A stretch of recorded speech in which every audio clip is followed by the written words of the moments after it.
All right, guys, we're going to go ahead and get started. Thank you first and foremost to all of the media that has joined us here at Las Vegas Motor Speedway and to the thousands that are watching around the world right now.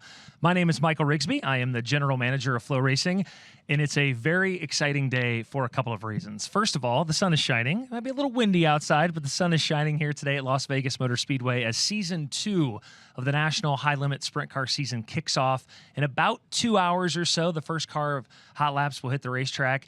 But the other exciting piece of information today, the reason that we are all in this room right now, the press conference that we are about to host, where a lot of exciting topics are going to be covered, one in particular. A couple of introductions first. First to my left, 6-time National Sprint Car Touring Champion, Brad Sweet, also co-founder and co-owner of the High Limit Sprint Car Racing Series. And of course, to his left, a man who probably doesn't need an introduction in the world of motorsports, but I'm going to give him one anyway, former NASCAR champion and also co-owner of the High Limit Sprint Car Tour, Kyle Larson. Guys, the format will be as follows, and this is for the media in attendance and for those watching online. We'll have about 25 to 35 minutes all in. We'll start with 4 main topics. Like I said, one in particular. Let Kyle and Brad react to those. Spend about 10 minutes taking questions from the media here. And then we've got some special presentations at the end of this press conference as well. Quickly, those 4 topics that we're going to discuss today. I want to set the guidelines here. The franchise system, very exciting. The introduction for the first time ever in short track racing of a franchise system. We're going to discuss that. Sports betting. Today will be the first time ever in this great country of ours that you will be able to sports bet on high limit racing. We're going to talk about that. Thirdly, Dirt Season 2, the docu-series that will exclusively follow High Limit. We will discuss that. And of course, another year of 14 full-time regulars following the High Limit Tour, something very exciting for Brad and Kyle to talk about as well. But let's start this piece of paper Brad and Kyle are holding here. The biggest news of the day, the biggest headline, High Limit is here to announce a groundbreaking franchise system that will pay out and pay up to potentially $18 million over the next 4 years, starting around $4 million in 2026 and growing potentially to $5 million in 2029. 10 franchises will be set up by the end of this season, 5 that were earned last year, 5 that will be earned through their performance this season, and maybe most importantly, these franchises are permanent with obviously the basic aim to create long-term value, not only for the team owners, but for the drivers and everybody involved in High Limit. Brad, I'm going to start with you on this first question, right? This franchise question. From the moment you and I started talking about the creation of High Limit a couple years ago, you wanted a different kind of sprint car tour, right? Different attitude, different feeling, bigger pay, all of that. But I know one of the things that was a core tenet of what you wanted to do was this franchise system. So I'm going to start very simple. What is a franchise, Brad Sweet? Why is it good for sprint car racing, and why is it good for High Limit in particular? Yeah, franchises are basically a permanent asset for team owners, and I think it's basically an agreement or partnership between the team owners and the series, and we think that creates a foundation that is going to work well for everybody to grow. So it creates a win-win situation to grow our wonderful sport of sprint car racing and dirt track racing. So it allows us to work hand in hand and gives the team owners kind of some knowledge and transparency on what's going on with the series and the avenues that we're seeking for growth. So it just sets us up for long-term success, and it sets the teams up for long-term success too. Kyle, I've got to know you pretty well the last 3 or 4 years. I got to know you pretty well the last 3 or 4 years. I've seen you excited about things, but I feel like maybe Caitlin would disagree, but this is the most excited you've been the last 3 or 4 years. What is it about this franchise system that has Kyle Larson so excited? Yeah, definitely excited about this. I think excited about the hard work that it's gotten, that's it's taken to get to this point. It's been, we didn't have the answers. We didn't know what this was going to look like a year ago, but through a lot of hard work between Brad, myself, everybody on the High Limit team, FloRacing, it's great news, So I like that, it's professionalizing our sport. It's to me, it's going to be less of a hobby, and more of a professional thing. And we want that the teams to feel that. We want our fans to feel that at our events. And I think this definitely takes the sport to another level. We've talked about the money, and there'll be more questions. Of course, the press release will be going out shortly here in just a matter of moments. Brad, I know you've had to talk to some of the teams about this, right? Obviously, the teams that have run with you last year.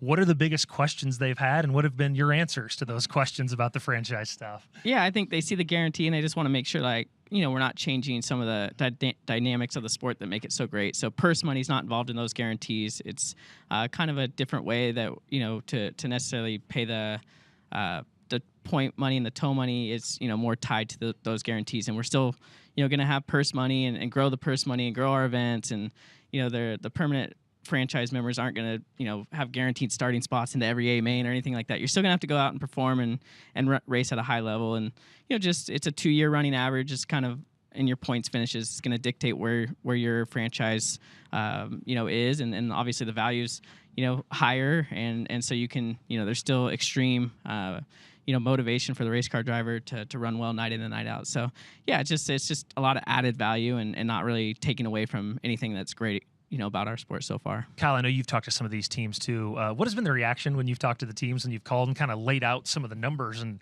are these a misprint? Is this accurate? What are some of the reactions that the teams have given you so far? No, I think same as me to get it out there to everybody is just excited and thankful for us, and we're also thankful for them. It was a big gamble for team owners to switch from the Outlaws or other teams that were potentially going to go to Outlaws who gambled on bringing their team with us. And I think everybody's just happy that their gamble and risk that they took last year is paying off, and there's guaranteed rewards for that. Brad, for you, Michael, you've really got to know Brad Sweet the last couple of years, right? You're the general manager of FloRacing. You're dealing with more sprint car racing than late model racing these days, which is your background. People ask me, what have you learned about Brad? And I say your dogged determination and how hard you work. This has been a lot of work, hasn't it? You've spent a lot of hours on this, and I think part of that is that you really care about this sport and the heritage and history of this sport. Yeah, I mean, I've raced, been on the road, and I think you make a lot of sacrifice as a driver and team owners and things. And so we wanted to make sure that, that when we do this, we don't just stick with status quo, that we, make the gains that we think this sport can make. And this is just the first step. I think, this is a great first step. There's a lot of extra money, but there's a lot of other aspects that are going to go into growing this sport and a lot more investments along the way. So great first step and very excited that we get to be a part of this, groundbreaking announcement. Kyle, last thing on franchises real quick, and then we'll move on to our next topic before we let the folks here ask some questions. There's no doubt you, particularly as a NASCAR competitor, are going to get the questions about NASCAR charter, high limit franchise. How are they similar? How are they I'm just going to kind of volley that over to you. And how would you answer that question, right? Because their charter system is in the news a lot now. Yeah, it definitely is. And that's a valid question, I think. Yeah. But for me personally, I'm just a driver, in NASCAR. I'm not in the team ownership side. I've never seen a charter agreement over there, so I don't know the specifics of it. So all I can really say is, we are focused on what we have and what our franchise is and how that relates to our teams and our series and how to make that the best for everybody involved. So, yeah, again, I don't know the specifics, but I'm happy with where we've gotten to on ours, and like Brad said, I look forward to growing it, years on down the road and doing it together with the teams. Yeah, I want to pivot, of course. This year, Kubota High Limit Racing will debut sports betting that I mentioned off the top of the press conference through an agreement with Alt Sports Data. The partnership provides, I think this is important, the largest opportunity right now for daily fantasy sports in 30 states, California, Texas, and Florida on board with that. Kyle, I'm going to start with you on this one as well. We talked about this before, the sort of debate about, sports betting and things in all sports, but you and I have talked about this. The best leagues, the biggest leagues, they have sports betting, right? And it's more eyeballs, it's more outside people who may not love sprint car racing like you and I do, and in the end, it's a good thing. Absolutely. I think it's great. It's great for our sport. I think it's, like you said, it touches a different demographic. It also gets the people that were already fans of our sport to become bigger fans and more involved and paying more attention longer throughout an event and what that may be. But I feel like there's a young group of people that are really into sports betting these days. And I think, once they find ours, hopefully they become fans of it like we all are and see how exciting it is, not only just from the betting side, but just being a fan of the actual product on the track. So yeah, I'm excited about it, see how that also grows. And I think sprint car racing is in a great spot. Brad, one quick thing with you on sports betting and our partnership with Alt Sports Data. I saw a tweet that really made me laugh. It was like, I don't know a lot about sprint car racing, but I can't wait to be, have some bet 3 years from now, and I'm watching Brad Sweet and I'm cheering, and I know nothing about this. And that's kind of the essence of what this is, right? Is here's a fan who may not know something about it is going to get hooked on the badass product that you guys put on the racetrack. It's just keeping, it's, to Kyle said, maybe a different demographic. Great thing about our form of racing is we can be racing on a Tuesday and a random Thursday, and we're filling a lot of voids. So that extra fan engagement, I think, just a whole another element. And honestly, it's part of the professionalization of the whole entire sport of dirt racing and sprint car racing. Is there's sports betting on all the major leagues and all the major series across the country. So it's nice that High Limit Racing now fits into that category. Last night, it was a really exciting night at the South Point Casino. And as a reminder, we are next to an Air Force base here, right? As we are next to Nellis Air Force Base. So you get that in the background here. Last night, South Point Casino, Dirt Season 2. It's our docu-series at FloRacing that exclusively will follow High Limit Tour. We did a world premiere last night. It was an awesome event. One thing that I think is sort of touching on the sports betting piece too, Brad, is last year when this aired on Fox and this year when it will air on Flo as well, is my wife, who I've been with 20 years, been in motorsports 25, and I would still call a modest dirt track fan at best, even after all this time. She loves watching dirt though, right? And being able to see your guys' personalities, it's so cool that they followed you guys exclusively for a year. And how many curse words of yours did we have to bleep out prior to season 2 starting? Yeah, obviously it's really cool. I mean, it was really neat to go to a premiere and be sitting in a movie theater full of passionate, people that make so many sacrifices and, have wives and spouses, dressed up and girlfriends and they're there and it's like, it just feels professional. We're looking at the personalities. We're showcasing our sport in a different light. And I think those are the important things that fans need to see. They need to see our personalities. They need to see, who they're cheering for, not just on the racetrack, but off the racetrack. And you get to see Corey Day's goofy personality and some of our other, different personalities and where we're at in our careers and our families and things off the racetrack. So, it was really neat. It felt really professional and, really excited for, the general public to see that and kind of get their feedback on what they think about all our goofy personalities. They are goofy. Kyle, I think for you as well, I think when most people watch this, right, it's not Netflix, it's not Drive to Survive, but when they watch this, people go, I don't know, it's pretty good though, right? It's not far off. And when you watch this docuseries, you leave it thinking this is a very professional thing, and I think that's been one of the biggest takeaways, and shine the light on you guys. Yeah, it's always interesting, right? When you're on this side of the camera and you're doing the 3 to 5 hour long interviews and you got cameras following you around for days on end, you're like, man, I hope this turns out good, right? And every time it does, so they do a phenomenal job producing, editing all of the hours of film that they have. And to kind of blend that story into what we are with High Limit Racing is really neat. And, I've only got to see the first episode last night. I've gotten to see the second episode that's going to come here in the next couple weeks, and both are extremely good. And as Brad said, you get to see the personalities. Like for me as a competitor, even racing and knowing these people, like I learn more about them. Like, I feel like I've spent a decent amount of time around Corey Day here, the last year and a half, and like watching it last time, like, man, he is a kid.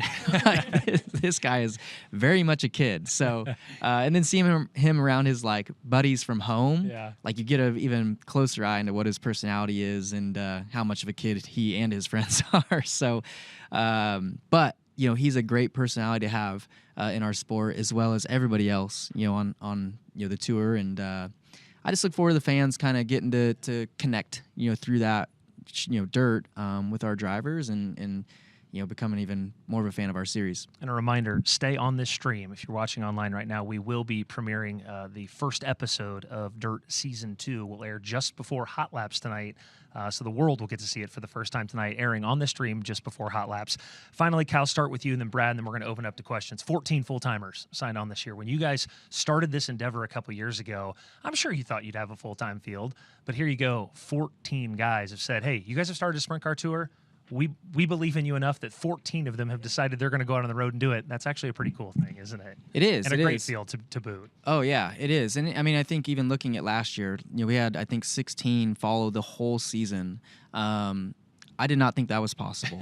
And then for us to back it up again this year with 14 full-timers and with news like we're announcing today, with the potential of more traveling teams maybe in the future, as we go years on, is something to be proud of. I think for a new series, all of that. So it's really awesome. And I think a credit goes out to everybody involved. The series, High Limit Racing, all the staff there, FloRacing for producing things like Dirt and the awesome streams on their broadcasts. So it's a group effort to make it go, and I just look forward to the future. Really, I love where we're at currently, but I look forward to the future and seeing where we can take it. I believe the sky is honestly the limit with our sport and who we have involved with it. So definitely excited and look forward to it all. Brad, that one for you too. That just means 13 guys you have to try to beat this year, right? As of those 14 full-timers. Yeah, I think it's really cool. I think you're seeing a lot of new faces that are getting an opportunity to be on a national scene.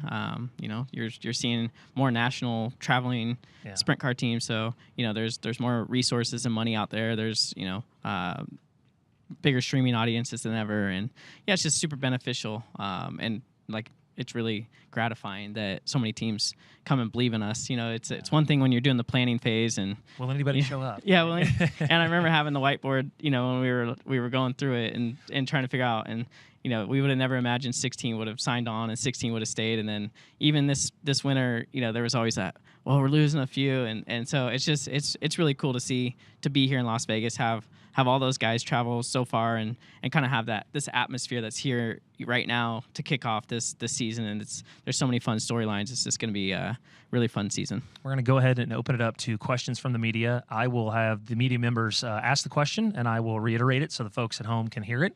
And then we'll have Brad and Kyle answer from there. Questions? Bob?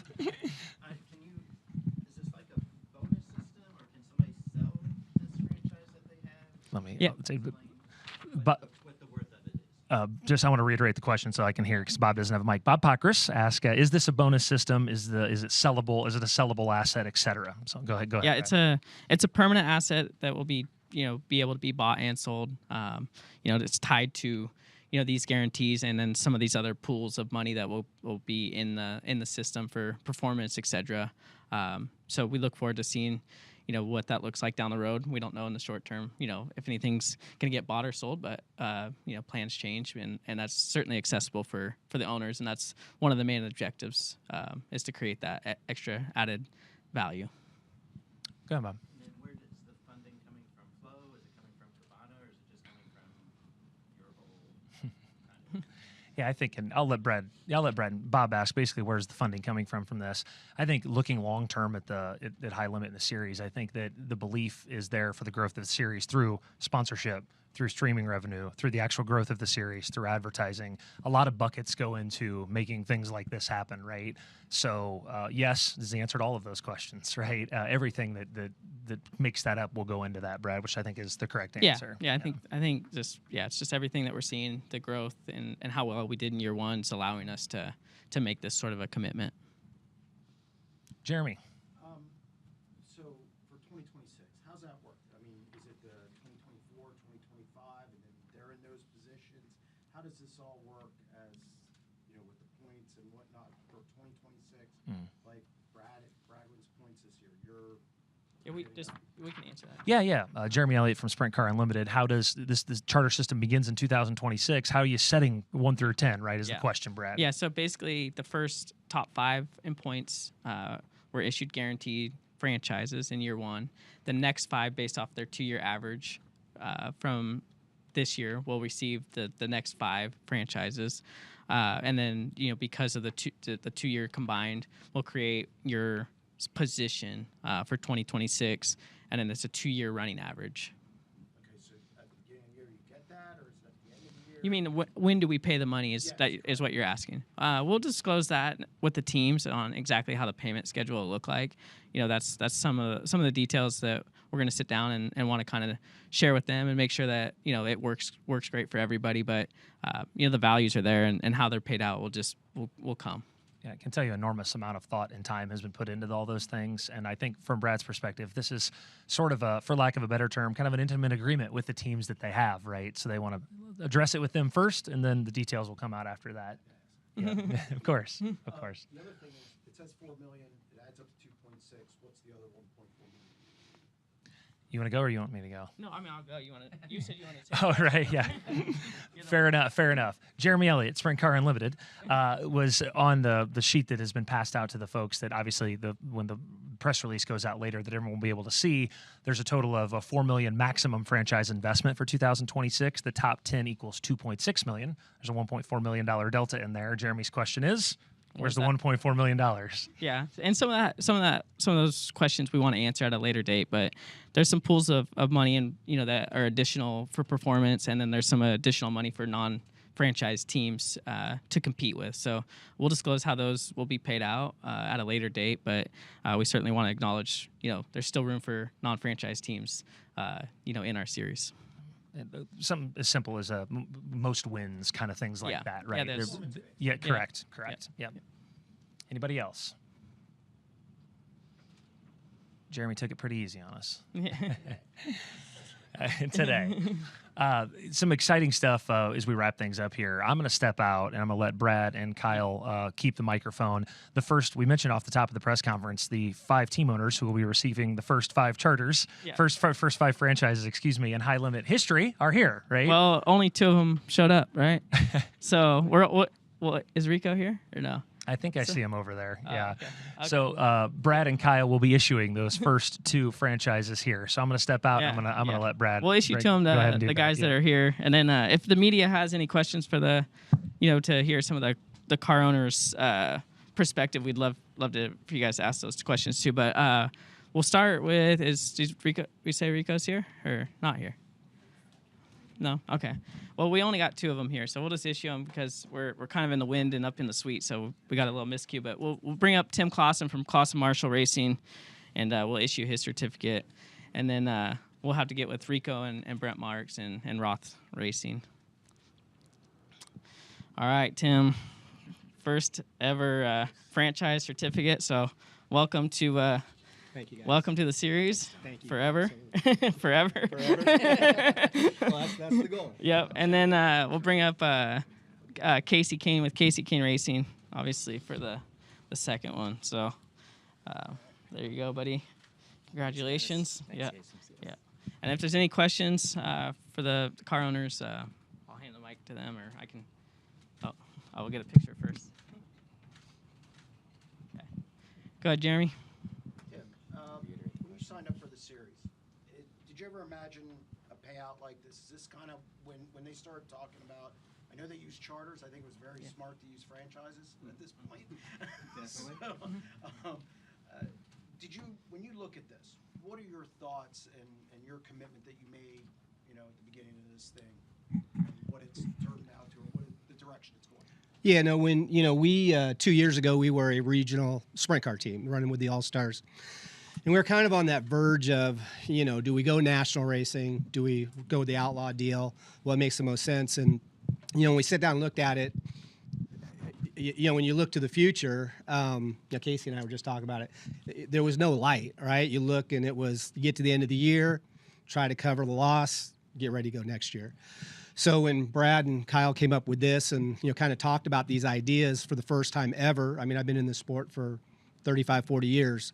there was a light. There was a light at the end of the tunnel. And, I don't know how bright it was, but there was something. So to see what they've come up with, I've kind of ran the numbers, and I think, if we do exactly the same thing this year, it's, a 40 or 50% increase financially for us.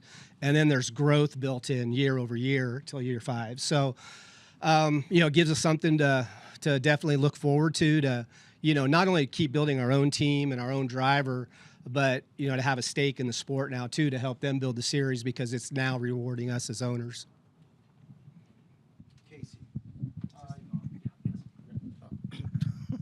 Casey, you kind of get a different look at this because you're Brad's owner. You see him a lot, so on and so forth. When you see this, and from where you came from, you were in sprint car racing, dirt racing, went to NASCAR, coming back, and obviously seeing this, what are your thoughts on what they put together? And Tim mentioned the growth, and seems like there's potential for that as well. When you see this and what Brad's done, what Kyle's done, what are your thoughts on all that, especially over the last year and a half? Yeah, actually, I just feel like I had a lot of confidence in High Limits, and that's why, confidence, High Limits, Brad, Kyle, what their vision was, and that's why KKR joined and wanted to be part of this. And, to me, to see what the teams will start getting in 2026, it can grow with the sport. As High Limits grows, the teams, what our revenue grows. So, I look at it as I had around 40 traveling national teams since 2006. And, you race all year long, do everything you can to win as much money, win the championship, all those things. And when the season's over, we've had great sponsors. But we've had great sponsors. I'm still putting a lot of money in, and you're worn out. And now we actually have something to look forward to the next year. Before the season even starts, we know, kind of where we stack up. And I just think it's pretty awesome to have that, to know, moving forward, it can grow, and it's starting in a really good spot. So yeah, it's exciting for KKR. It's exciting for myself and, all of our partners as well. That's for both Tim and Casey, and I don't know whether Casey wants to answer this with Brad standing by him, because I'm wondering, where does some extra, where would the extra money go? Is it going to go to the driver? Is it going to go is it going to go to, do you buy a better car? Do you just hopefully don't lose as much money maybe as you have? Do you get to take a vacation, Tim? Like you said, you're going to take a vacation a long time. Vegas. This is a vacation. Well, I think, I feel like the owner and the driver will figure those types of things out. But I feel like when High Limit started, to me, it was to make sprint car racing more sustainable for the owners, for the teams that are behind the series. And I think, this is a huge part of that. To me, it helps everybody from 1 through 10. Sounds like there's more money out there for other teams who want to come and support the series and try to get a charter down the road. So, yeah, I just, I really like it, and I think it's. Yeah, I think as a series, as a sport, we've got to start thinking about when Casey decides he's done. Right, when Casey says, "Look, I'm done spending the money," that's 2 teams gone. So how do we cultivate to bring new ownership in? And this is a step in that direction. How it gets split between the team and the drivers. It's nice that we actually have something to split now, to talk about, where before, again, we work at a loss. We make sure the guys are taken care of, our drivers taken care of. But, you said it like he said, they're the most successful team in the last 20 years, and he's pulling money out of his own pocket to go do it. So what I see, we'll work it out with our team and our drivers, and I think everyone's going to be a little bit different. But I love the fact now that you could talk to somebody about getting into the sport, and there's actually a monetary reason for doing it. I don't think anybody's going to get rich on this, but it's going to be really nice to look at a 0 on the balance sheet at the end of the year. And that's, I think we've never seen that before in what we do. Casey, I don't know, maybe you have. No, we haven't either. But it is, but there still is the purse money. There's still the big races. There's still the bonus money that they're talking for winning.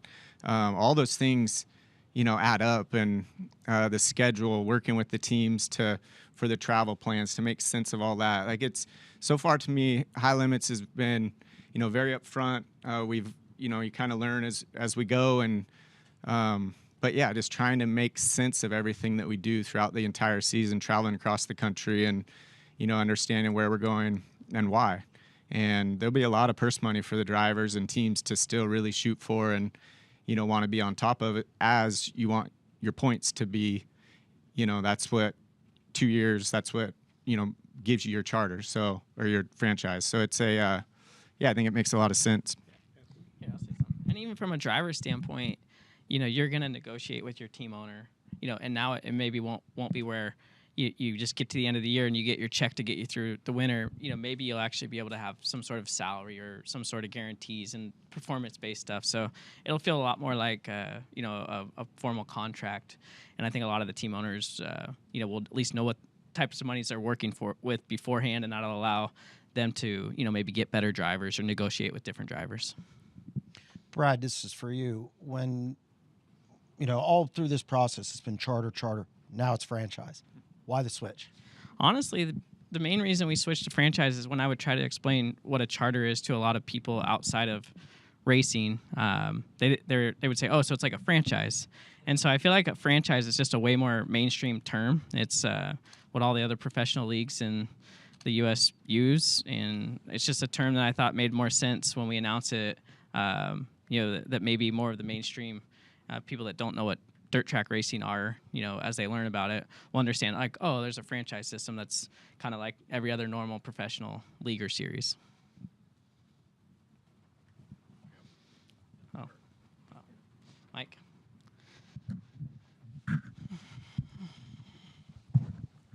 This is from Jeff Gluck with The Athletic. You mentioned the change to franchise system. Was there any thought with the ongoing NASCAR charter lawsuit to delaying any of this, or do you feel like the situations are just totally different for you guys? You want to answer that one? Or no? Yeah,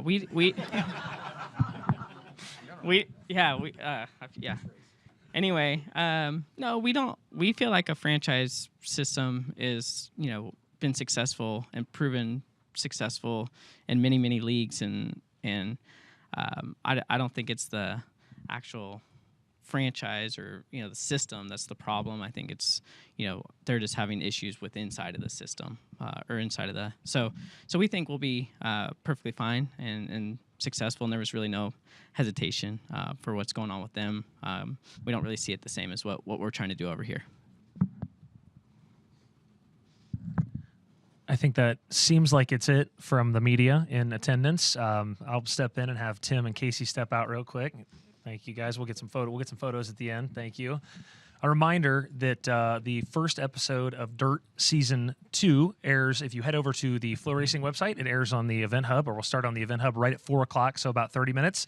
Final thoughts, Brad Sweet? Yeah, I'm just super excited, really excited for all my fellow sprint car drivers and future sprint car drivers and dirt track racers. I think this is the day that a lot of the perception around dirt track racing changes, and I hope the new stars that are coming up are looking at short track dirt racing as a place that they want to be racing forever, and not just a stepping stone into say NASCAR or another series or league. So yeah, it's a really exciting day. I think it's just the first step. I think there's a lot more big things to accomplish, and I think it's a great first step, though, for sure. Kyle, anything to add to that? No, just thanks to the media members that came today. Thanks everybody watching at home. Tim, Casey, thank you guys for come up here. It was great to hear their excitement about it and get to speak on it. So yeah, I'm excited about the future. I know everybody has to be. So yeah, look forward to getting our season started tonight too. It's gonna be another fun season, and look forward to seeing everybody whoop up on Brad all year long. Who finishes better tonight, you or Brad, lastly? Oh gosh, hopefully not Bell. What a perfect way to end it. Dirt Season 2 premiere at 4 o'clock Pacific time, 7 o'clock Eastern time on FloRacing. Thanks, everybody, for joining us today.